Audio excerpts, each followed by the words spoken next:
Don't settle for less. Always choose God's best. So tayo pong lahat ay tumayo at basahin po natin mga kapatid ang Galatians chapter 6 verse 9. Kung kayo po ay may mga Biblia, buksan po natin ang ating mga Biblia. At basahin po natin sa Galatians chapter 6. Ayan, nakita na po. Say amen. Galatians chapter 6 verse 9. Sabay-sabay po natin basahin. Ay po ba yun nandiyan na? Galatians chapter 6 verse 9. Kita naman po sa screen. Okay? So basahin po natin sabay-sabay. Are you there? Are you there? Okay, basahin po natin for twice yung talata. Ready, go. And let us not be weary in well-doing, for in due season we shall reap if we faint not. Ulitin po natin. Ready, go. And let us not be weary in well-doing, for in due season we shall reap if we faint not. Sa wikang Tagalog, at huwag tayong mga pagod sa paggawa ng mabuti, yung pagsunod sa Diyos. Sapagkat sa kapanahunan ay magsisipag-ani tayo kung hindi tayo mga hihimagod o mapapagod. So tayo po'y manalangin. Aming Ama, Diyos naming banal, purihin ka sa araw na ito. Panginoon, I pray, O God, that you cleanse me from all my sins. I am not worthy, O God, but Lord, use me this morning, and may you empower me, O God, by thy might. May the brethren see your holiness, O God, in our midst. Bless us today, O God. Help us to understand. Help us to listen, to understand, and even apply what we have heard or what we'll be hearing this morning from your words. Bless everyone, O God. This we pray in Jesus' name. Amen. Okay, be seated. Don't settle for less. Always choose God's best. Mga kapatid, no? Kapag tayo po ay bibili ng mga bagay-bagay, lalo pa sa mga nanay, di ba gulay? Ano bang pipiliin natin? Yung gulay na masira o gulay na magandang dahon? Gulay na magandang dahon. O sabihin natin bagong gamit man, bagong gamit, o sabihin natin sa ukay-ukay. Anong pipiliin mo? Yung maayos o yung sira-sira na? O bakit? Sa palagay nyo bakit? Kasi ito yan. Gusto nating gamitin, mga kapatid, at gusto nating suotin yung mga bagay na maayos pa, di ba? Maayos pa. Kung pupunta ka sa ukay-ukay, gusto mo yung, ay ito, medyo bago-bago pa to, bago pa to. May etiketa pa. Itong bibilin ko, kaysa naman sa luma na, di ba? Gusto natin, mga kapatid, sa buhay po natin, laging maayos, laging bago. O sabihin natin, hindi man bago, pero maayos siya.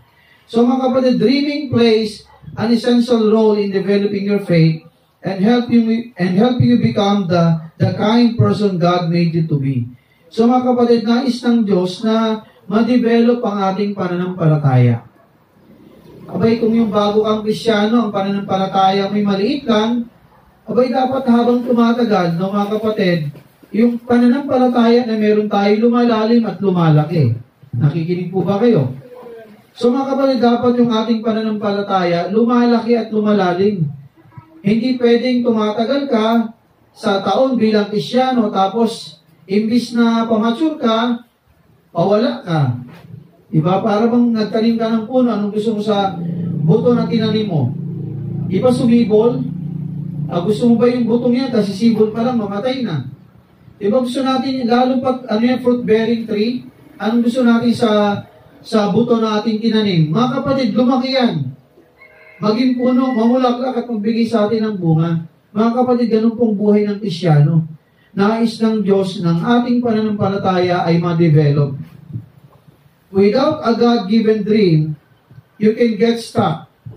But with God-inspired dreams, you have almost limitless possibilities. Alam mo, pag marami tayong pangarap para kay Kristo, maraming posibilidad na pwedeng biyayaan na tayo ng maraming bagay sa buhay. Hindi lamang po material na bagay. At ang sabi rin po sa Hebrews 11 verse 6, basahin po natin ito. Hebrews 11 verse 6, ano pong sinasabi rito sa talata? Atin pong basahin. Okay, buksan niyo pong inyong mga Biblia at magbubukas po tayo ng mga talata. Hebrews chapter 11 verse 6. Kung nakita na, say amen. Basahin po natin sabay-sabay. Ito pong sinasabi ng Biblia. Lagyan natin ng kulay blue para kita natin. Okay, basa niyo ba? Hindi. Dagdagan natin ng mas maliwanag pa. Okay. So, ano sabi dyan mga kapatid? Basahin natin sabay-sabay. Ready, go. But without faith, it is impossible to please God, please Him. For he that cometh to God must believe that He is, and that He is a rewarder of them that diligently seek Him. Sa wikang Tagalog, kung walang pananampalataya, ay hindi maaring maging kalugod-lugod sa Kanya o sa Diyos. Sapagkat ang lumalapit sa Diyos ay dapat sumampalatayang may Diyos. At Siya ang tagapagbigay ganti sa mga Kanyang nagsisihanap, sa kanila ng mga nagsisihanap. Mga kapatid, sa lahat ng ating gagawin, napakahalaga ng pananampalataya. Pag ikaw ay nanalangin, dapat may pananampalataya. Hindi pwedeng wala. Kapag ikaw ay nagbasa ng Biblia, dapat may pananampalataya. Kapag sumunod ka sa mga salita ng Diyos, dapat may pananampalataya. Kapag naglingkod ka sa Diyos, dapat may pananampalataya. Kapag tayo po'y humayo, mga kapatid, magbahagi ng salita ng Diyos, dapat may kasamang pananampalataya. O sabihin natin, naglilinis ka. Abay, samahan mo ng pananampalataya sa Diyos, pagtitiwala. Pag meron kang ganun pagbubutihan mo, di ba? Sabihin natin, nagluluto ka ng pagkain para sa church. Abay, samahan mo ng pananampalataya. Hindi po yung maliit lang na bagay, napakahalaga po ng pananampalataya. Kahit po sa ating pagbibigay ng ika-10 bahagi ng Diyos, ng love offering, mission offering man yan, dapat may pananampalataya. Sa pagbibigay ng ating first fruits, ng ating sacrificial giving, first fruit, December. Yung ating May, yung ating Thanksgiving, yung ating sacrificial giving, every foundation, celebration natin, anniversary. Mga kapatid, lahat ng yun dapat gawa, samahan mo ng may pananampalataya. Sapagkat sabi ng Diyos, mga kapatid, without faith, it is impossible to please Him. Mga kapatid, ang Diyos po hindi siya tumitingin sa appearance ng tao. Mga kapatid, ang appearance is just one thing. But the main thing is God looks on the heart. Amen? Ang Diyos po'y tumitingin sa puso ng tao. Lalo pa sa ating mananampalataya, mga kapatid, abay tumitingin ng Diyos sa lahat ng ating gagawin na may pananampalataya ba ang puso mo? Sa lahat ng yung gagawin. Baka naman naglilinis ka, napipilitan ka lang. Baka naman ginagawa mo yung ministries mo, napipilitan ka lang. Kasi walang may turo si pastor eh. Kasi walang magpapaawit eh. Kasi walang maglilinis eh. Baka napipilitan ka lang. Pag gano'n ang puso natin, kasi sabi ni pastor, magbigay eh. Mga kapatid, hindi po ako nagsabi nun ng Biblia, ang Diyos. Amen? Kapag ginagawa natin yan, napipilitan tayo, mga kapatid, hindi po nalulugod ang Diyos doon. Amen? Nalulugod ang Diyos, mga kapatid, kapag tayo po, sa lahat ng ating ginagawa, sinasamahan po natin ang pananampalataya. Amen? Sapagkat sabi ng Bible, kung walang pananampalataya, you cannot please God. Nakuha po? Hindi po nalulugod ang Diyos. Sabi kan, verse 7. Anong sabi sa verse 7? Anong sabi kan? By faith, Noah, being warned of God of things not seen as yet, moved with fear, prepared an ark to the saving of his house, by the which he condemned the world, and become the heir of the righteousness which is by faith. Sa wikang Tagalog, sa pananampalataya si Noe, nang paunawaan ng Diyos tungkol sa mga bagay na hindi pa nakikita, dala ng banal na takot, ay naghanda ng isang daong o barko o arko sa ikaliligtas ng kanyang sangbahayan. Sa pamagitan nito ay hinatulan niya ang sanlibutan at naging kakapagmana ng katuwiran na ayon sa pananampalataya. Abay si Noah, nung time nila Eva at makinig hanggang kay Noah, wala pang ulan nun. Hello? Walang ulan. Napakaganda ng garden ng Eden. Mas maganda pa sa klima ng Bagyo. Talagang paraiso. Wala pang mga kipis, wala pang mga daga, wala pang mga salot at kung ano-ano pa. Mga tinik ng wala pa yan dati. Mga salot, mga ani, wala pa yan dati. Mga kapatid. Nung sinabi ng Diyos, kahit ambon nga, wala pa eh. Kahit ulan o bagyo, wala pa nung panahon ni Eva at Adan hanggang kay Noah. Not until na nagalit ang Diyos sa panahon ni Noah. Okay, sabi ng Diyos, Noah, magpapaulan ako at gugunawin ko ang mundo sa pamagitan ng baha. Anong sabi ng Panginoon Noah? Noah, pumunta ka sa bundok na yan at gumawa ka ng barko. Itong gagamitin kahoy, gopher wood. Binigyan ng Diyos yung design kung gaano kahaba, kalapad at kataas at sino-sinong hayop at anong-anong hayop ang ipapasok sa arko. Mga kapatid, si Noah hindi niya pa alam yung ulan, hindi pa niya alam yung baha. Not until, mga kapatid, pagkatapos ang mangaral ng 120 years sa mga tao, magsisi kayo, wala yung mga tao, wala lang sa kanila, para magbatingaw lang. Ang salita ni Noah, lumalabas lang sa kabilang tenga. Yung mga tao nagiinuman, patulan dito ng mga asawa, palitan at iba pa, lahat ng kalokohan nandun na. Kaya mga kapatid, yung panahon ni Noah at panahon ngayon, wala pong pagkakaiba. Kung gaano kasama ang tao hanggang ngayon, mga kapatid, ang tao ay masama pa rin. Anong ginawa ng Diyos? Noah, papasukin mo na yung mga tagdadalawang hayop na malilinis at pagkatapos nun, pumasok na yung kayong magpamilya, 8 sila eh. Siya, asawa niya, yung 3 anak at 3 niyang anak na lalaki na may tag-iisang asawa. 8 sila bale. Pagkatapos ang sabi ng Panginoon, and the Lord, shut the door. Sinarado ng Diyos ang arko. Makinig po. Pag ang Diyos ang nagsara, may makakapagbukas. Pag ang Diyos ang nagbukas, may makakapagsara? Wala. Pumasok sila Noah. Heto na ngayon yung baha. Ay yung ulan. Sipin mo, 40 araw, 40 gabi. 1 buwan mahigit. Para bang 1 buwan at 3 araw, mga kapatid. Hindi lang basta ulan, buhos ang ulan, matinding ulan. At pati yung ocean ridges sa ilalim ng dagat, may mga bulkan dyan, alam niyo ba sa ilalim? May mga fountain dyan sa ilalim eh. Nabuksan yun, mataas, fountain. Kaya sabay yun, mga kapatid, sabay. Yung napakalakas na buhos ng ulan, 30 days plus 10 days, 40 days. Araw at gabi.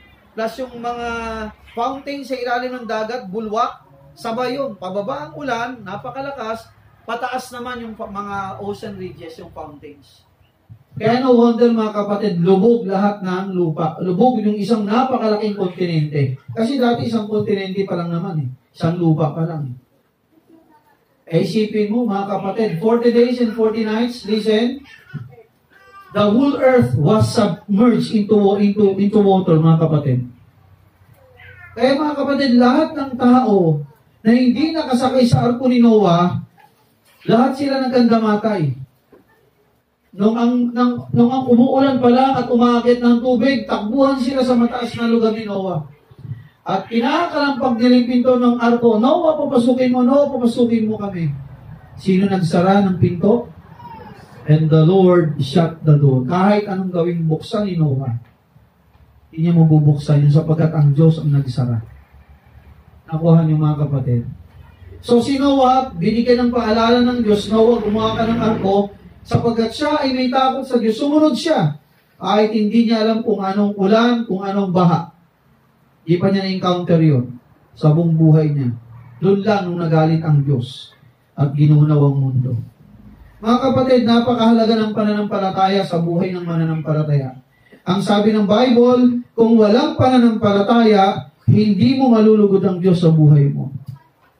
Hello mga kapatid, kahit po yung pagpunta sa church, yung ating mga ginagawa sa loob ng simbahan, at maging sa ating mga ginagawa sa ating mga tahanan patungkol sa Panginoon, abay samahan po natin yan ng pananampalataya. Amen? Sabi diyan, sapagkat without faith, it is imposible na malugod mo ang Diyos kung walang pananampalataya. Sino pa? Sabi sa verse 8, by faith. Basahin natin ito, mga kapatid. Ano nangyari kay Abraham? Sabi diyan, by faith, when he was called out to go out into a place which he should after receive for an inheritance, obey. And he went out not knowing whither he went. Alam mo si Abraham, mayaman. Marami siyang mga tupa, marami siyang baka, marami siyang mga katulong. Kasambahayan. Marami siyang kasambahay. Mga alila. Kasi dati binibili yung mga alila eh. At kung saan pumunta ang amo, bitbit yan lahat. Pag alila ka, wala kang kalayaan. Servant ka eh, binili ka eh. Mga kapatid, ang daming servant ni Abraham. Nandun siya sa Ur of Chaldees, isa sa mayamang lugar nung time na yon. Anong sabi ng Diyos kay Abraham? Abraham, umalis ka sa lugar mo. Sumunod ka sa akin. Anong sabi ron? Not knowing whither he went. Hindi niya alam kung saan siya dadali ng Diyos. Sumunod lang siya si Abraham. May pananampalataya eh. Ano pa nangyari kay Abraham? Sabi diyan mga kapatid, nanirahan siya sa lupain ng pangako, bagaman walang eksaktong lugar kung saan yun. Sumunod lang siya. At ito pa isa sa pinakamaganda, mga kapatid, nasukat ang pananampalataya niya nung pinanganak niya si Isaac, mga kapatid. Ano nangyari kay Isaac, mga kapatid? Nung sinabi ng Diyos kay Abraham, Abraham, mag-alay ka. Pero hindi mga hayop, hindi mga baka, tupa, hindi mga kalapate, at kung ano mang hayop. Abay sabi ng Diyos kay Abraham, Abraham, ialay mo ang kaisa-isa mong anak. Ay pambihira yun. Ialay mo ang kaisa-isa mong anak.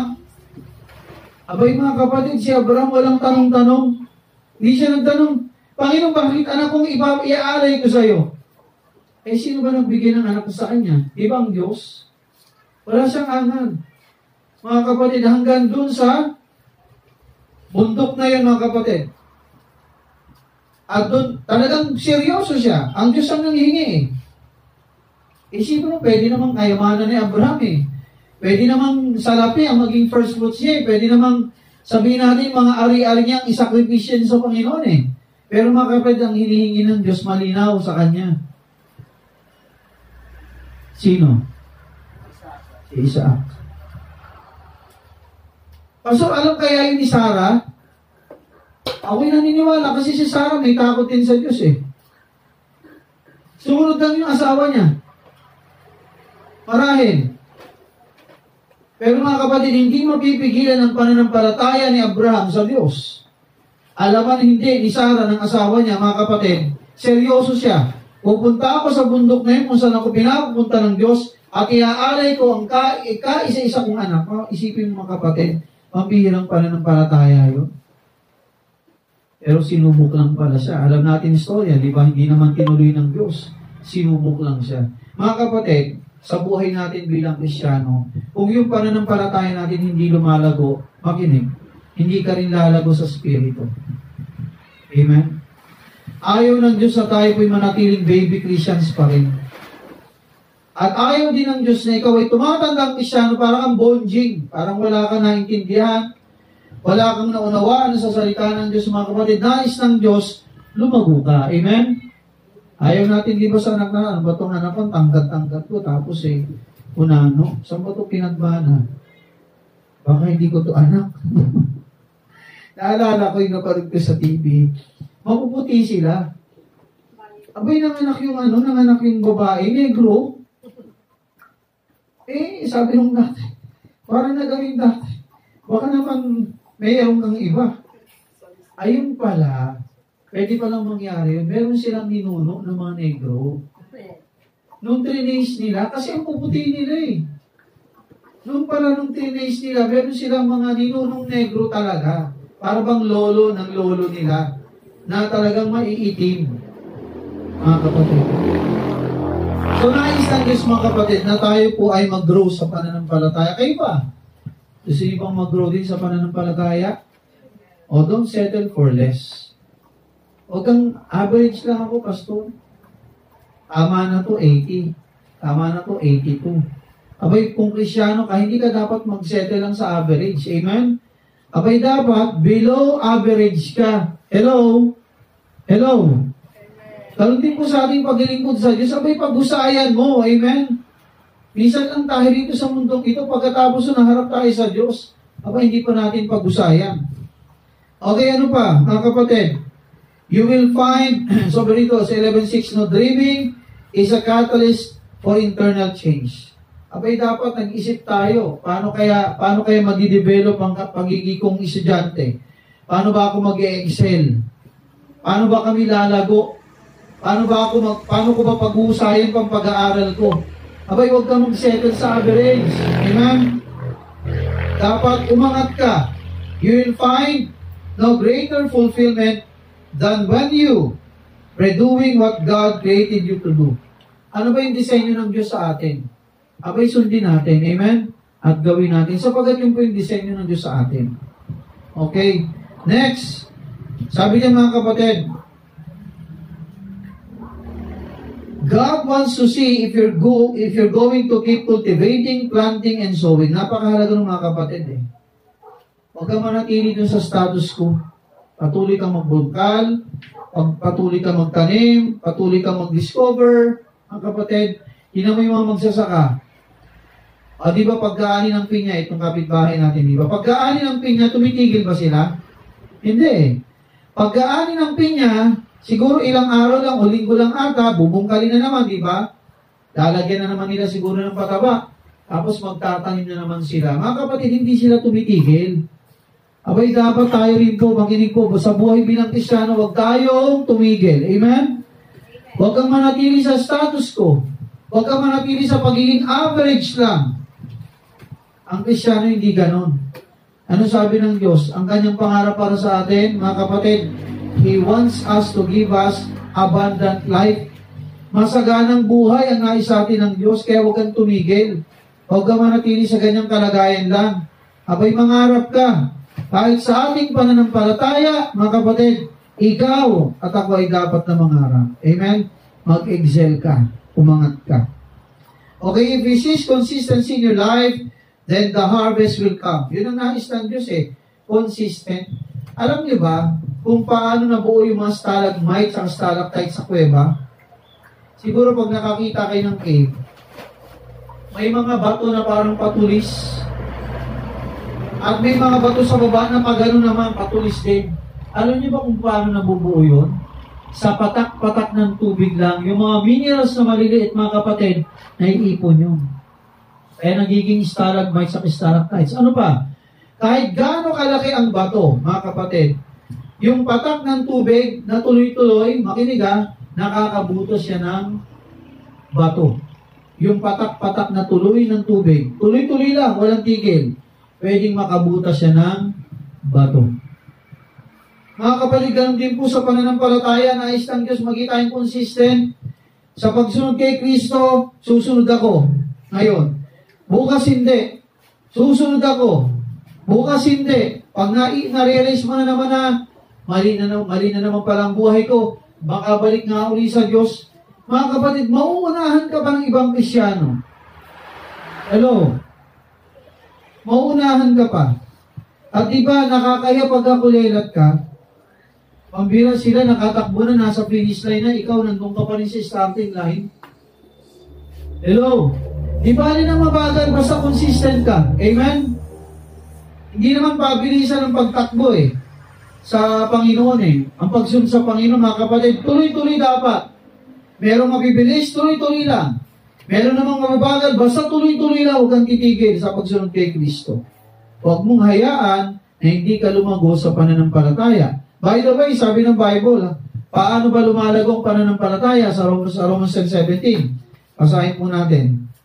Paano ba ako lalago sa pananampalataya? Ano pong sinasabi ng Biblia? Atin pong basahin ito. Romans 10:17. Ano sabi diyan? Basahin natin sabay-sabay. Sabi diyan, so then faith cometh by hearing, and hearing by the word of God. Kaya nga ang paniniwala o pananampalataya nang gagaling sa pakikinig at pakikinig sa pamagitan ng salita ng Diyos. Gusto mo bang lumago sa pananampalataya? Then, settle yourself. Don't stop, mga kapatid, listening to God's words. Don't stop, mga kapatid, obeying God's words. Abay, ang pananampalataya, lalago yan pag lagi ka nakikinig sa mga salita ng Diyos. Lalago ang pananampalataya, mga kapatid, kapag patuloy ka, nagpapatuloy, sumusunod kay Kristo. Pero pag on and off ka, I tell you, unahan ka ng iba. Unahan ka ng iba. Yung nauna sa aking worker dati, hindi ko alam kung nasa na siya. Nalungkot lang ako nung nabalitaan kong wala na siya sa Panginoon. Nauna sa akin. nauna sa akin ng ilang taon sa pananampalataya. Nalungkot ako dahil palibhasa ako bagong Kristiyano. Gusto kong makinig ng Biblia. First time ko magbuklat at magbasa talaga, as in basa, first time. Sabi kong sarapan ng basahin ng salita ng Diyos. Yung mga katanungan ko sa mali ko dating pananampalataya, mga kapatid, sinasagot ng Biblia. Sabi ko, ang sarap pala ng Biblia, dami mong matututunan. Samantalang yung nauna sa akin, gustong lumabas, umalis ang simbahan.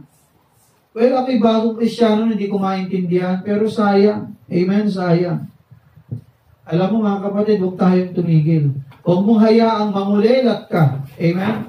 Huwag mong hayaang mga kapatid, tumigil ka sa pagsunod kay Kristo. Sayang. Ikaw din ang kawawa sa bandang dulo, hindi ako. Ikaw din kung hindi ka susunod sa Diyos. Okay, next. Basahin natin yung Luke chapter 18 verse 1. Luke chapter 18 verse 1. Ano pong sinasabi rito ng Biblia? Ating pong tunghayan. Luke chapter 18 verse 1. Okay. Basahin po natin ha. Okay, sabi niya mga kapatid, Luke 18 verse 1. And he spake a parable unto them to this end, that men ought always to pray, and not to faint. Anong sabi diyan? Si Jesus ay nagbigay ng parabola sa kanila sa katapusan at sinabi ng Panginoong Jesus, ang tao ay dapat laging manalangin at huwag tumigil at huwag mapagod. Mga kapatid, number 1 point, in my delay, sabi diyan, I remember God's faithfulness. Yun yung punto number 1. In my delay, I remember God's faithfulness. May mga pagkakataon, minsan sa ating pagsunod sa Diyos, nagkakamali tayo. Totoo yun. May mga pagkakataon, minsan para bang ang bagal ng pagsunod mo sa Diyos. Pero mga kapatid, listen, huwag natin gawing ugali yun. Amen? Na inutusan ka ng nanay mo, bukas ko na lang po susundin. Ewan kung hindi ka mapalo. Bukas na lang po ako mag-aaral. Exam mo ngayon, anak. Bukas na lang po. Paano kung wala ng exam bukas? At hindi ka na pagbigyan ng teacher mo, Russell? Di bagsak ka. Di ba? Mga kapatid, yung magagawa mo ngayon, mga kapatid, gawin mo na. Huwag mo na hayaang ma-delay ka pa. Nakuha po? Huwag mo hayaang kulelat ka. So, in my delay, I remember God's faithfulness. Sa Psalms 103 verse 2, ating pong tunghayan. Psalms 103 verse 2, ating pong basahin ito. Okay, ano pong sinasabi ng Biblia? Psalms 103 verse 2. Okay, buksan po natin ang ating mga Biblia. Ayan. Anong sabi dyan? Okay, bless the Lord, O my soul, and forget not all His benefits. Sa wikang Tagalog, purihin mo ang Panginoon o kaluluwa ko, at huwag mong kalimutan ang lahat niyang mabubuting gawa sa ating buhay. Mga kapatid, kailan ba naging mabuti sa atin ang Diyos? Di ba araw-araw? Amen? O tatanungin ko kayo, araw-araw ba sa ating mabuti ang Diyos? Araw-araw ba tayo may hininga?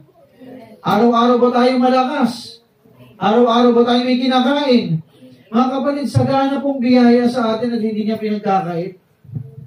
Sagana pong biyaya sa atin ng Diyos. Kaya huwag natin kakalimutan ang mga utos sa atin ng Diyos, mga kapatid. Kapag nag-utos ang Diyos, huwag nang mamaya na po. Ano po yun? Tinawag ka nga eh. Lumapit ka na kagad. Di mo dapat kailangan magtanong. O, tinawag ka, CJ. Lapit ka agad. Alam niyo, magandang halimbawa nito si Samuel eh. Si Samuel ay anak ni Elkanah. Sino yung asawa niya? Nalimutan ko. Ay, tatay ni Samuel, Prophet Samuel. Nalimutan ko yung... Alam mo yung tatay niya si Elkanah. Mga kapatid, habang sila ay... yung nanay niya kasi, matanda na. Sino? Ay, si Hannah at si Elkanah. Mag-asawa tong dalawang to. Makinig. Si Hannah, old, stricken in years na. Ibig sabihin, malabo ng mga anak, sobrang tanda na, pati si Elkanah.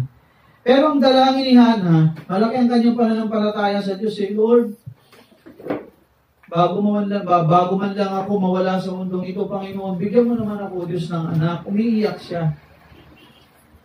At habang umiiyak siya, nandun siya sa templo napunta, akala ng pare, lasing si Hana. Kasi nananalangin na nagsasalita na siya lang mag-isa. Akala ng pare, parang may problema siya. Pero alam mo, sabi ron, dininig ng Diyos ang panalangin ni Hana at siya ay nagbuntis. Nagbuntis siya, lalaki, yung bata. Pinanganak ito at pinangalan ng Samuel. Nung si Samuel ay hiwalay na sa pagdede sa nanay, sabi ni Hana, pag siya po ay walay na sa pagdede, dadalhin ko na po siya sa templo. Siya po ihandog ko sa inyo, Diyos, para maglingkod sa inyo. So, nung walay na siya sa pagdede sa nanay, siya dinala na sa templo. At nandun na kasama yung pare. Sino yung pare? Nahalala nyo?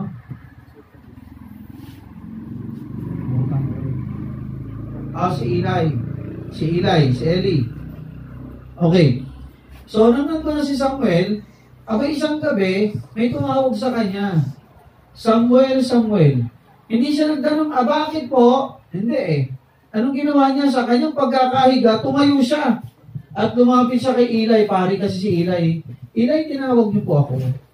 Ay anak, hindi kita tinatawag, bumalik ka na sa upuan mo. Sa higaan mo. Balik ulit si Samuel, bata pa siya noon. Maya, may narinig na naman siyang tinig, Eli. Tumayo na naman siya. Hindi siya nagsabing, sandali lang po. Tayo kagad siya. Eli, tinawag niyo po ako sa pangalawang beses. Hindi anak, hindi kita tinatawag. Naisip-isip ni Eli, baka ang Diyos ang tumatawag sa kanya kay Samuel. Kaya nung sinabi ni Eli sa kanya, Nak, Samuel, pag tinawag ka uli ng tinig, sabihin mo, Panginoon, nakikinig po ako. Balik na naman siya sa higaan. May tumawag na naman sa kanya, Samuel. Alam mo, sabi ni Samuel, Panginoon, ano po yun? Nakikinig po ako. Yung palang tumatawag sa kanya, Diyos ang Panginoon. Kaya alam mo nangyari kay Samuel, ginawa siyang propeta ng ating Panginoon. Siya po'y nagbuhos ng langis kay kanino? Kay David. Siya yung nag-anoint kay David, mga kapatid. Bilang hari ng Israel. Isipin mo, kaya pag tayo inutusan ng Diyos, huwag nang batumpik-tumpik pa. Ano po yun, Panginoon? Heto po ako. Ano pong pinapagawa niyo sa akin? Wala nang teka lang po. Bakit po? Diba, mga bata ngayon, pag sinabi, bakit po? Bat po? Parang paniki, puro bat ng bat diba? Pag alam mo, tinawag ka ng tatay mo pa, ano po yun pa? Tinawag niyo po ako kanina. Lapit ka agad. Well, ikaw ba, bat ka ba ng bat? Diba? Lahat makukuskus, no? Tanggal lahat ng buto, balakubak, galis, kasi kinuskus na lahat bago sumunod. Bakit ba ganun mga kabataan? Huwag tayong ganun mga anak. Pag tinawag kayo ng magulang nyo, paano po yun, maano po yun, lapit ka agad. Amen? Ibig sabihin, tinawag ka, mahalaga ka. Kaya ka tinatawag. Hindi tinawag ka dahil wala lang. Ganun din sa Diyos mga kapatid. Kapag alam mo, tinawag ka ng Diyos, sumunod ka kaagad. Amen? Huwag na po tayo magkatumpik-tumpik. Sinabihan ka ng pastor, makinig ka. Alam mo ito yan ha, pag kayo pinapapagsabihin ng pastor, kahit tatay niyo magulang natin o ng pastor, may privilege. Magtaka ka pag hindi ka na sinasabihan ng tatay mo at hindi ka na inutusan. Magtaka ka, baka hindi ka na mahalaga. Mga kapatid, kahit sa akin ganun eh. Pag ako naaasahan, di na kita tatawagin. Tatawag na lang ako ng iba. Amen? Ibibigay ko sa iba, maaasahan ko yun eh. Parang sa magulang natin, pag matigas ang ulo, hindi ka na tatawagin. Bahala ka dyan. Kumain ka, bahala ka. O, diba? Ayaw po ng Diyos ng ganun, mga kapatid. Kapag siya nagutos, sumunod tayo kaagad. When our dreams are delayed, we tend to forget things. O tayo po, diba? Pagka ang tagal naman ng pinagpipray ko, ano yun, mapapagod ka na ba kaagad? Titigil ka na ba agad? Makakalimutan mo na ba yung mga pangako ng Diyos? Mga kapatid, tandaan natin ang Diyos, sumasagot sa 3 sagot, di ba? Yes. Kung talagang para sa iyo yan, no. Kung makakasama sa iyo, antay. Kung kinakailangan mag-antay. 3 sagot ng ating Panginoon. So when we forget what God has done in our lives and His goodness in the past, So mga kapatid, huwag natin kakalimutan yung mga ginawa ng Diyos na kabutihan sa atin. Bakit nilagyan ng Diyos, pinalagyan sa mga Israelita ng bato nung sila'y kumuod ng Red Sea, tsaka ng Jordan? Ano sabi ng Diyos? Pagtawid nyo, lagyan nyo ng mga bato. Katunayan, pagka wala na kayo at pumalit na yung mga henerasyong bago, malaman nila na pinatawid kayo sa Red Sea. Malaman nila na pinatawid kayo sa Jordan. Pinalagyan ng bato yun eh. Ang Panginoon, hindi ka nagkakamalit, 12 na mga batong malalaki. Nasa sandali ang mga anak nila magtanong, ayan, pinatawid kami ng Diyos, yan ang patunay. Mga kapatid. Okay, so huwag natin kakalimutan ang mga pangako ng Diyos sa ating buhay, no? Ano pa? Kapag yung mga pangarap natin ay hindi kaagad nasagot, sometimes we forget God is with us. Panginoon, parang kinalimutan nyo ata kami. Huwag mga kapatid, huwag. Hindi ka kakalimutan ng Diyos. Ano pa? When our dreams are delayed, we tend to forget things. No? We forget God. God is powerful that He uses to fulfill our dreams, mga kapatid. Kapag na-delay ang sagot ng Diyos, ibig sabihin, hindi para sa atin yan. Di ba kahit sa ating mga simpleng panalangin, doon tayo gaaling, di ba? Sa kabila, Lord, saan ba talaga kami? Ang dami namin tinignan, ay okay na to. Pero parang ang tagal eh. Parang hindi ito eh. Ibig sabihin, hindi yun mga kapatid. Huwag ka magmamadali. At huwag din tayo magagalit sa Diyos. Yung gusto natin, hindi nasunod. Kasi may mas magandang plano ang Diyos sa buhay natin mga kapatid. Meron siyang mas magandang plano para sa atin. Ang kaisipan natin ay mas malayo sa kaisipan ng Diyos. Kung ito yung gusto ng Diyos, kaliit, alam mo, gusto ng Diyos para sa iyo, ganun kalaki. Nakuha niyo mga kapatid? Kaya huwag tayo makakalimot sa Diyos. Kung ang panalangin ay para bang hindi pa sinasagot, mag-antay lang. Nakuha, mag-antay lang. O pag sinabi ni Pastor, huwag mo naman ligaw, aral mo na, aral lang, huwag mo naman ligaw. Kasi pwede kang mapahamak at masaktan sa dulo. Sasabihin mo, tama si Pastor. Dapat nakinig ako sa sinasabi ng Biblia ng Pastor ko. O makinig, mga simpleng bagay, pinag-utos sa atin ng Diyos, gawin natin, amen? At matuto tayo makinig sa Kanya. Okay? Numbers 14:4, basahin natin. Numbers chapter 14, verse 4. Atin pong tunghayan ito mga kapatid. Okay, ano pong sinasabi ng Biblia dyan? And they said one to another, let us make a captain and let us return into Egypt. At sabi dyan, at nag-usapan sila tayo maglagay ng isang kapitan at tayo magbalik sa Egypto. Ano sabi ni Moses sa verse 5? Then Moses and Aaron fell on their faces before all the assembly of the congregation of the children of Israel. At nang magkakain si Moses at si Aaron ay nagpatira pa sa harap ng buong kapulungan ng kapisanan ng mga anak ng Israel. Isipin mo, naalala niyo si Moses, yung isang pangyayari, na siya ay pinakyat ng Panginoon sa Mount Sinai. Mount Sinai, 40 days and 40 nights yun si Moses. Nanalangin sa harapan ng Diyos. Abay nanalangin sa 40 days, 40 nights, nag-fasting si Moses. Abay pagbalik doon, nung nakita siya ni Joshua, pambira napakaliwanag na mukha ni Moses. Nakakasilaw yung kanyang mukha. Halos hindi matingnan ni Joshua. Mga kapatid, yung mukha ni Moses sobrang liwanag. Abay mo siya bumaba mga kapatid. Tinanong niya si Joshua. Joshua, paano nagkakasiyahan sa baba? Isang buwan na mahigit na wala si Daniel Webb. Kanina pa kayo naghaharutan. Ayos kayo makinig. Abay, pagbaba niya mga kapatid sa Mount Sinai, sabi ni Moses, Joshua, ano yung parang party-party sa baba? Parang may kasiyahan sa baba. Ay, pambihira. Saglit lang na panahon, isang buwan lang mahigit. Alam mo, ginawa ng mga Israelita? Gusto nilang magalit kay Moses. Ang tagal ni Moses eh. Gumawa na lang tayo ng Diyos na baka. Yung Diyos-Diyosa na baka, yung ginto. Eh si Aaron, medyo mahina rin ng siguro takot din sa mga tao, baka patayin siya eh. Eh si Aaron, yung kapatid ni Moses, magaling sa sculptor, magaling sa maglilok, blacksmith, magaling sa ita, magaling sa maghulma. Marahil bilang tao sa takot ni Aaron na baka patayin siya ng mga tao, anong ginawa ni Aaron? napilitan siya ngayon. Ayaw niya sana. Pero dahil gusto ng mga tao, mga kapatid, isang buwan ng mahigit, sabi ni Aaron, sa katigasan ng ulo nyo, sige, lahat ng ginto, dali nyo rito. At gumawa sila ng bakang ginto. At doon, nag-inuman sila, nagkainan, naglasingan. Ay, doon sa rebultong baka. Abay, nung pababa si Moses, ano nangyari? Akala niya kasiyahan, talagang magandang kasiyahan, yung pala. Meron ng gintong baka doon, mga kapatid. Nagalit si Moses. Alam niyo, dala-dala niyang batong dalawa. Yung sinulat, yung tablet yun eh. Tablet, kaya yung tablet. Biblical yan, tablet. Kasi nung panahon ni Moses, may tablet na talaga eh. Yun nga lang nakasulat sa bato. Bato yung tablet. Dalawa. Alam mo, pagtingin ni Moses, pambihira, may gintong baka doon. Nagsasaya sila. At sumasamba yung iba. Nagpupunas-punas at iba pa. Sa galit ni Moses, yung dalawang bato na tablet, mga kapatid, nilulok yung utos ng Panginoon doon. Anong ginawa ni Moses? Binasag niya sa sobrang galit. At alam mo, sabi ni Moses, nakababa na siya.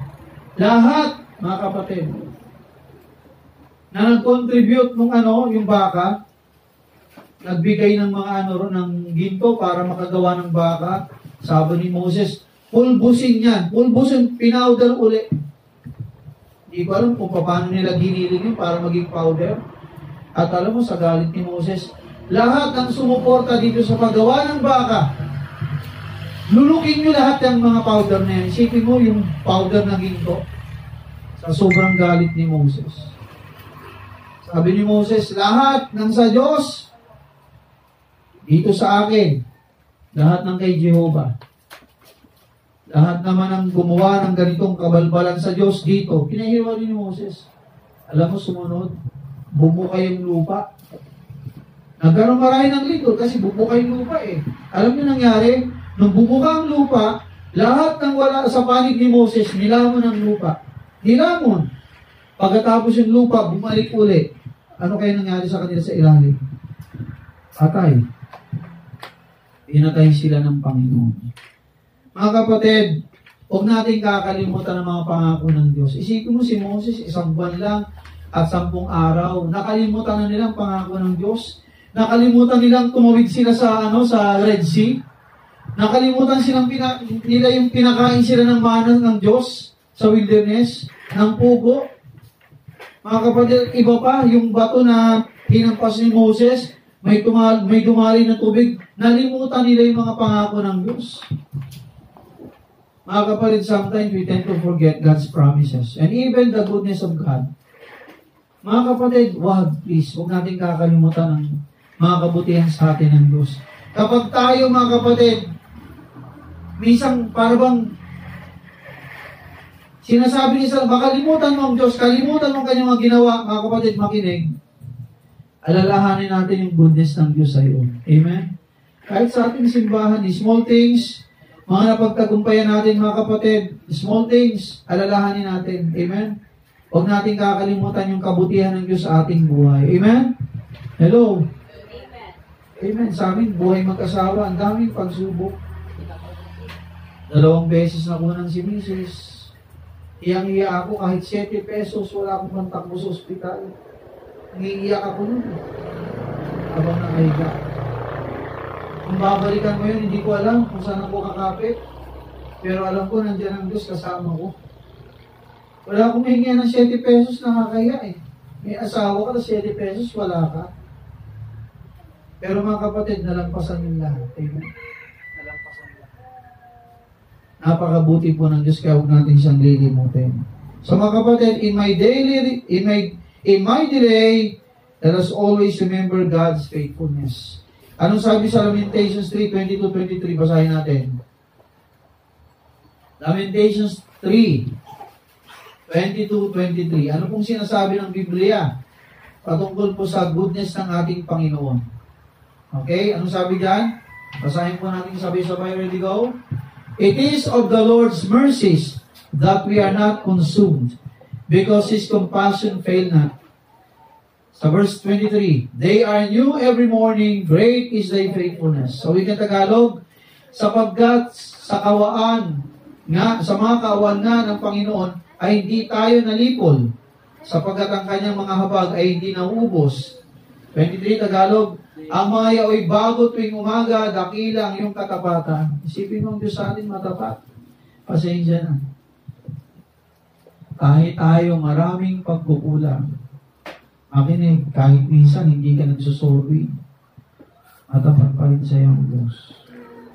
Ako ha, kahit minsan hindi ka naglilingkod sa Panginoon, matapat pa rin sa iyong Diyos. Hello? Kahit minsan, mga staff sa church, hindi mo ginagawa ang ministry mo ng maayos, makinig po, matapat pa rin sa iyong Diyos. Makinig. Kahit hindi tayo minsan marunong magbigay ng offering tithes, first fruit at iba pa, matapat pa rin sa atin ng Diyos. Hello? Pero mga kapatid, huwag dapat laging ganun. Amen? Hello? Hello?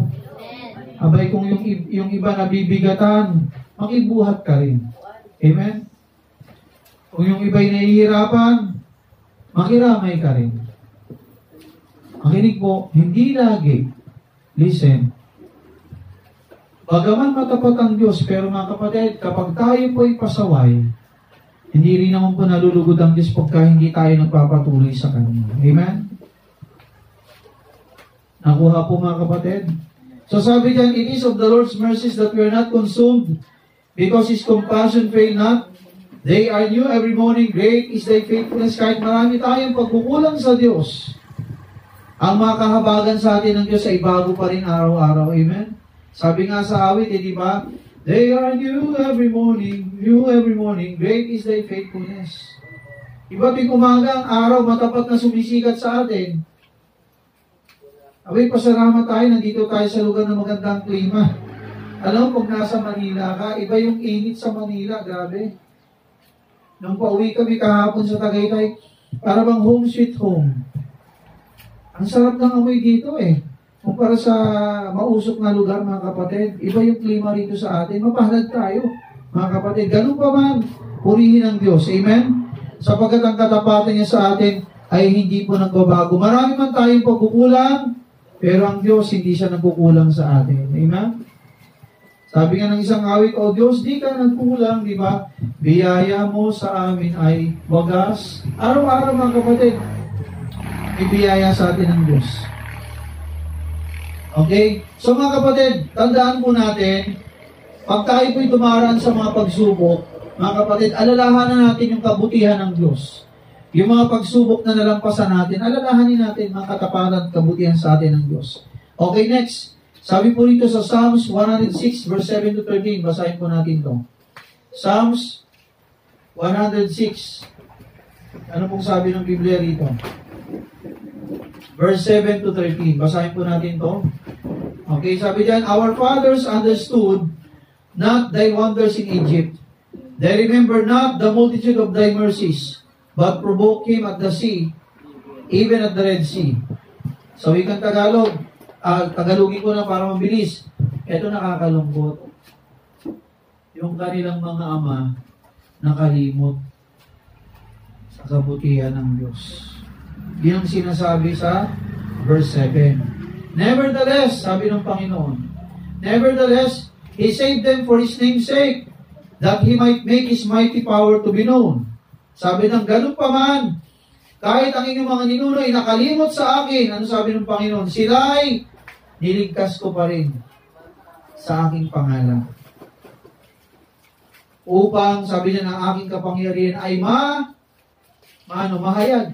Isipin mga kapatid, kahit matitigas ang ulo ng mga Israelita, parang tayo minsan, sa pagsunod sa magulang natin, mga kabataan, minsan sa ating pagsunod sa Diyos, minsan meron tayong katigasan ng ulo eh. Ito ang gusto ng Diyos, ito yung gusto mo. Minsan nangingibabaw yung gusto natin di ba? Pero ganun pa man sabi diyan, God rebuked the Red Sea also. And it was dried up.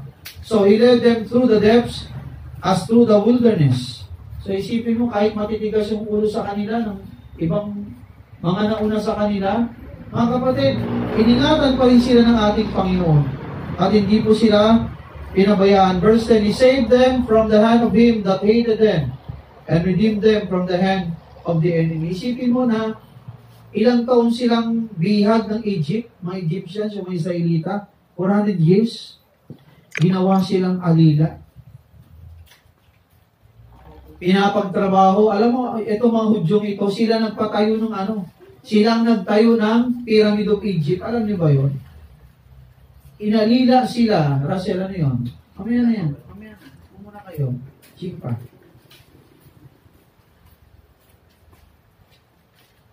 Mga kapatid, kawawang mga Israelita, 400 years sinakop sila ng Egyptians.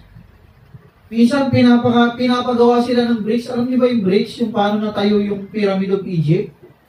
Yari yun sa putik, sa mortar. Nilagyan ng dayami, mga putik at iba pa. Pinapatayo po nila yon. At binubuhat pinalit pa. Mga kapatid, mano-mano binubuhat nila. Isipin mo yung pagkakagawa ng Egypt, di ba? Pero pambira, buhay ng mga Israelita nakataya doon. Naalala ko nga si Moses, di ba? Inampun siya ni Pharaoh. Alam niyo yung story, di ba? Pinatay lahat ng mga bata, 2 years old pababa. Alam ng tatay ni Moses, mga kapatid, na si Moses ay pinili ng Diyos ng kanyang nanay. Alam nila magulang eh.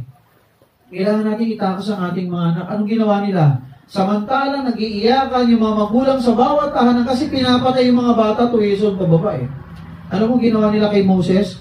Yung tatay mabilis gumawa ng basket. Yung tatay ni Moses. Si Tera. Tama ba si Tera? No, tatay niya. Gumawa ng basket. Hindi ko alam kung paano niya, anong ginawa niya para lumutang yun. Basta yung pwedeng lumutang sa Nile River. Siyempre, kung nanay ka, nag-aalala ka, kung bira, alam mo sa Nile River, maraming buaya dyan. Maraming alligator dyan, mababangis na hayop sa Nile River, anaconda at iba pa. Pero by faith, ingatan ka ng Panginoon mo. Alam namin na pinili ka ng Diyos, ingatan ka ng Diyos. Pinaanot sa Nile River. Pagbukas sa mga sundalo ng Ehipto, asan yung anak nyo? Wala po kaming anak dito, tingnan nyo. Wala nga kasi napaanod na nila eh. Bago ito si Miriam, yung ate ni Moses, sinundan niya. Sinundan niya si Moses, palutang-lutang doon sa Nile River, hanggang nakarating sa paliguan ng prinsesa, ng anak ng Pharaoh. Nung nakita, may umiyak na bata, may basket, kunin nga yung basket niya pagbukas. Hudyong bata, lalaki, malusog. Alam mo kung sino nagpangalan ng Moses sa bata? Hindi yung tatay niya, hindi si Tera. Sino nagpangalan? Yung anak ni Pharaoh, yung prinsesa. Mula ngayon tatawagin kang Moses. Sapagkat ikaw ay kinuha mula sa tubig, kaya Moses. Ibig sabihin ng Moses sa wikang English, drawn out of water. Ang nagbigay ng yung prinsesa ng pangalan kay Moses, inadya din yun ng Panginoon na yun ang ibigay sa kanyang pangalan. Alam niyo ng Diyos. At alam natin ang story, mga kapatid. Abay, lumaki siya, matalino, malakas, magaling. Nahihigitan pa niya yung apo ni Pharaoh. Diba? Nahihigitan niya eh. At isang araw nung si Moses, may nakitang Hudyo binubugbog. Wala na ang kain, binubugbog pa. Mga kapatid, anong ginawa niya? Inawat niya yung sundalong Hudyo. Huwag mo nang patayin yung alila, ganito. Abi siya papatayin ng sundalo. Ikaw, hindi ka naman Hudyo eh, sabi kay Moses. Nakaano siya? Nakasuot siyang pang Egyptians. Hindi ka naman Hudyo eh. Ampung ka lang eh. Ay kung bira sa papapatay ng berdugo, ang ginawa ni Moses, pinagtanggol niya yung kanyang sarili at napatay niya yung sundalo. Naitago niya yun, di ba? Hindi niya alam may nakakita mga Hudyo rin. Kinabukasan, may dalawang Hudyo nag-aaway. Pampira, magkapatid kayo sa nag-aaway kayo. Alam mo, sabi ng isang Hudyo, alam namin kahapon pinatay mo yung isang pinatay mo isang sundalong Egyptian. Alam mo kung sabi mo sa kanyang mga kababayan, hindi na-appreciate. Simula nung hinanting siya ni Pharaoh at pilit siyang pinapatay. At doon siya tinawag ng Panginoon. Pinaalis siya doon sa Egypt at doon siya tinawag ng Panginoon sa wilderness. So mga kapatid, tandaan natin to, no? Kahit ang mga Israelita, sometimes, hindi rin sila naging matapat sa Panginoon, parang tayo rin. Pero tandaan natin to, ang kabutihan ng Diyos ay nandun pa rin. Amen? Sino sa atin ang walang pagkakamali sa Diyos? Lahat po tayo meron. Lahat tayo may pagkukulang. Pero tandaan mo ito, our God is still faithful. Amen? Ang kanyang kahabagan ay sagana pa rin. Hindi po nagbabago ang Diyos. Okay? So sabi dyan, when a delay occurs in our lives, we start acting like God has never done anything for us. Para bang minsan, parang nakakalimutan natin. Pag na-delay ang panalangin natin, hindi kaagad sinagot ng Diyos, parang feeling natin nakalimutan na tayo ng Diyos. Wag. Kailanman hindi kakalimutan ng Diyos ang kanyang mga hinirang at ang kanyang mga anak. God, done things for you in the past. Marami bang ginawa sa atin ng Diyos kabutihan sa ating buhay from the past? Napakarami. To name them all, mga kapatid, kulang pang ating mga daliri para bilangin. Simula nung pinagbuntis ka ni nanay hanggang ngayon, sa lahat ng kabutihan ng Diyos. Amen? So mga kapatid, you can count on Him to do more things for you tomorrow and the next day and the next day after that. Instead of forgetting, you need to remember God's promises. Huwag natin kakalimutan mga pangako ng Diyos. Oo, dumadaan tayo sa maraming pagsubok. But remember this, mga kapatid, our God is always faithful. Parang magulang. Iba minsan kahit anong sama ng anak, hindi matiis ng magulang ang anak, di ba nanay? Minsan kahit yung anak natin, sumasagot sa atin eh. Ang magulang, nagpapakain pa rin, di ba? Nagpapakain pa rin, nag-aasikaso pa rin, kahit minsan mga anak, ang titigas ng ulo. Hello, mga anak. Nagluluto pa rin, di ba kahit di ba? Hindi nakakalimutan yung mga anak. Mga kapatid, ganun ang Diyos natin. Minsan kahit tayo maraming pagkakamali, pagkakasala, ang Diyos natin ay tapat. Hindi po nagpapabaya sa atin. Okay? So yung unang punto, hanggang dalawa lang. Oh. Tapos ito, we're done. Yung unang punto, in my delay, I remember God's faithfulness. Sa mga panahon na para bang yung kasagutan sa ating mga panalangin, para bang sinasabi ng Diyos, antay lang. Tandaan mo to, ang Diyos ay tapat. Amen? Antay lang. Okay, pag sinagot o hindi, abay magpuri tayo sa Diyos. Okay, pangalawa, I follow God and not anything else. So habang nag-aantay sa pangako ng Diyos, mga kapatid, abay sumunod sa Panginoon. Basahin po natin John chapter 16 verse 33. John chapter 16 verse 33. Ano pong sinasabi ng Biblia? Okay, basahin po natin ito. John 16:33. Ano pong sabi dyan? Okay. These things, basahin po natin sabay-sabay. These things I have spoken unto you, that in me you might have peace. In the world you shall have tribulation. But be of good cheer, I have overcome the world. Sabi sa wikang Tagalog, ang mga bagay na ito ay sinalita ko sa inyo upang kayo magkaroon sa akin ng kapayapaan. Sa sanlibutan ay mayroon kayong kapigatian. Ngunit, laksan ninyo ang inyong loob. Aking dinaig ang sanlibutan. O, tandaan natin to. Kapag tayo po'y dumaraan sa pagsubok sa buhay, kahit anong bagyo pagsubok sa buhay, tandaan mo to. Lahat ng iyon, mga kapatid, pasakit, ay nalampasan na ni Kristo. Kaya sabi ng Panginoon, magala kayo. Laksan natin ang ating mga loob. Bakit, Pastor? Dinaig na ni Jesus ang sanlibutan. Amen? Sabi ng ating Panginoon, sa mundo, meron kayong kapigatian. Pero sabi ng Diyos, bibigyan ko kayo ng kapayapaan. Iba yung awit na peace in the midst of the storm. Alam niyo ba yun? There is peace in the midst of the storm. Alam niyo ba ang agila? Hindi kagaya ng ibang ibon. Yung ibang ibon, lumilipad lang dyan, di ba? Pagka lumakas ang hangin may bagyo, natatangay sila. Yung mga ibong iba, lawin at iba pa. Pagka malakas ang hangin may bagyo, tinatamaan sila. Kakaiba palang agila. Ang agila pala, mga kapatid, listen, umiibabaw sa bagyo. Ang agila. Ganun palang agila. Na kahit ang daming, kumbaga, ipo-ipo na dyan at iba pa, mga kapatid, kayang lampasan ng agila at mag-isang mapayapa sa paglipad sa taas ng mga bagyo. Ganun pala kataas lumipad ang agila, mga kapatid. Mga kapatid, tandaan natin to, anumang pagsubok ang dumarating sa atin, bibigyan pa rin tayo ng Diyos ng kapayapaan. Amen? Huwag ka mong lupaypay, mga kapatid, ang Diyos hindi tayo pababayaan. Yan ang Diyos na meron po tayo. So mga kapatid, God uses to grow your faith is when you encounter difficulties in the journey toward your dreams. Ano bang purpose, pastor, ng pagsubok? Para palakasin tayo. O di ba ng mga bata tayo, nag-i-exam ka, di ba? Bakit ka nag-i-exam yung mga estudyante? Para ma-test kung ano yung alam mo, tama?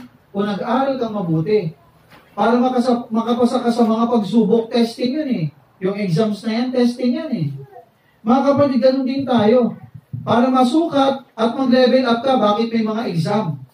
Kasi pag hindi mo napasa yung grade 1, bumagsak ka, hindi ka alis ng grade 1, tama?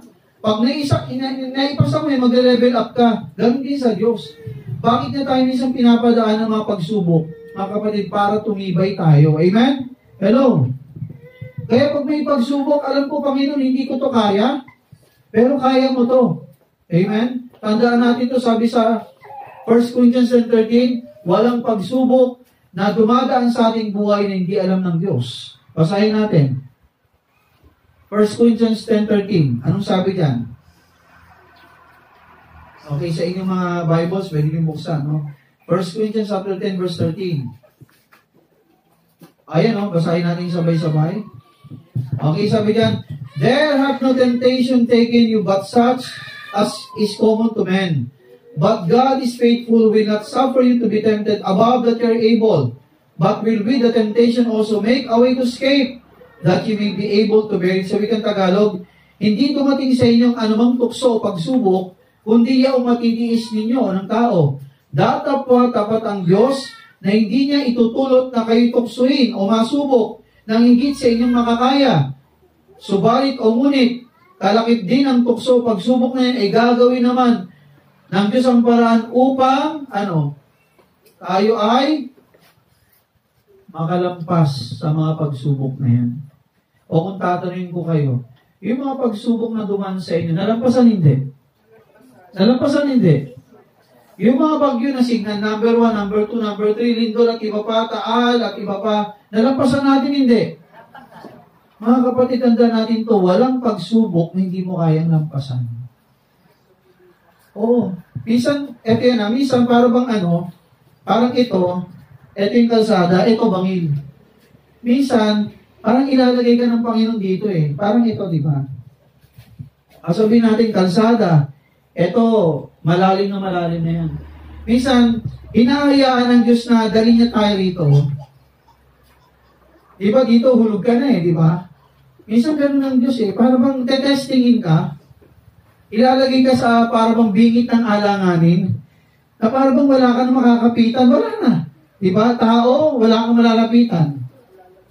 Panahon, pagkakataon, sitwasyon, wala kang maalala. O para bang walang tutulong sa'yo, pero tandaan mo to, ang Diyos hindi ka pababayaan. Amen? Maaring ilagay ka niya rito, pero kasama mo ang Diyos. Gusto ko yung illustration ng footprints in the sun eh. Ang sabi nga nila, Kristiyano yung gumawa ng kantang yun, yung footprints in the sun. Sa mga pagsubok na dumarating sa kanilang buhay, mga kapatid, sabi ron sa kanyang panaginip, pag naglalakad sa pampang, ano sabi ron, 2 pares ng paang, nakikitang bakat. Pero sabi ng taong ito, kapag dun sa kanyang panaginip, dumadaan siya sa matitinding pagsubok sa buhay, mga kapatid, listen. Abay, paglilingon siya sa footprints ng mga paa, dun sa seashore, 1 pares na lang, 2 paa na lang dalawa na lang ang para bang bakat ng lupa, ng paa, doon sa seashore. Alam mo, sabi niya, bakit ganon? Nagtanong siya sa Diyos, paano bakit ganon? Nanong masaya ako, kasama kita, tapos pagka every time na ako'y dumarating sa problema, Panginoon, pa ako na lang nakikita ako, wala ka na. Ano sabi ng Diyos? Sa mga pagkakataon na matindi ang pagsubok mo dinadaanan, 1 pares ng paa, nakikita niya, akala mo paa mo yun? Hindi mo paa yun. Paa ko yun. And that's the time that I am carrying you. Nakuha niyo mga kapatid, hindi tayo pababayaan ng Diyos. Ang Diyos ay laging tapat sa atin. Maaaring tayo hindi maging tapat, pero ang Diyos hindi nagbabago.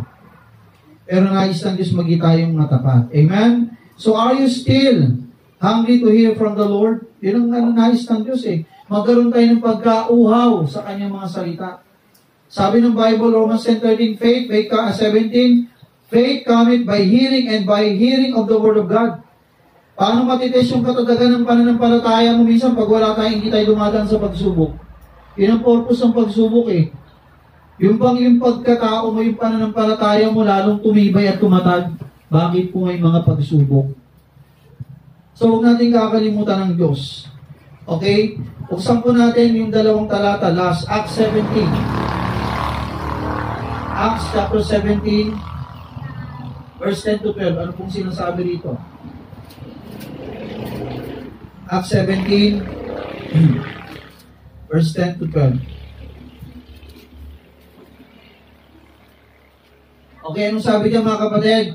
And the brethren immediately sent away Paul and Silas by night unto Berea, who coming thither went into the synagogue. Okay? 11 tayo, talon tayo. These were more noble than those in Thessalonica, in that they received the word with all readiness of mind and searched the scriptures daily with those things were so. Isipin mo mga kapatid, kahit sila dumadaan sa pagsubok, anong sabi ng mga kapatid? They search daily the scripture.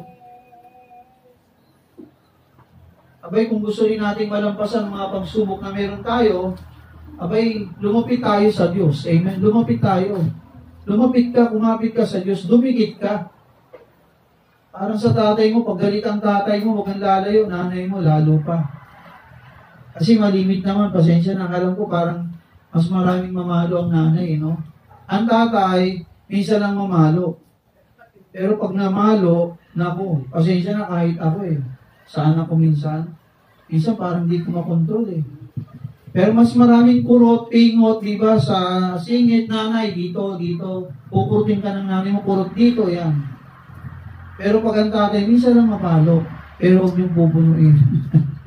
Pag pinuno natin mga tatay natin, mga delikado yan. So mga kapatid, tandaan natin to, kahit sila'y dumaraan sa maraming pagsubok, hindi nila nakakalimutan, maging handa sila sa kanilang kaisipan, natanggapin ang salita ng Diyos, at sabi rin ito ay basahin araw-araw. So mga kapatid, when was the last time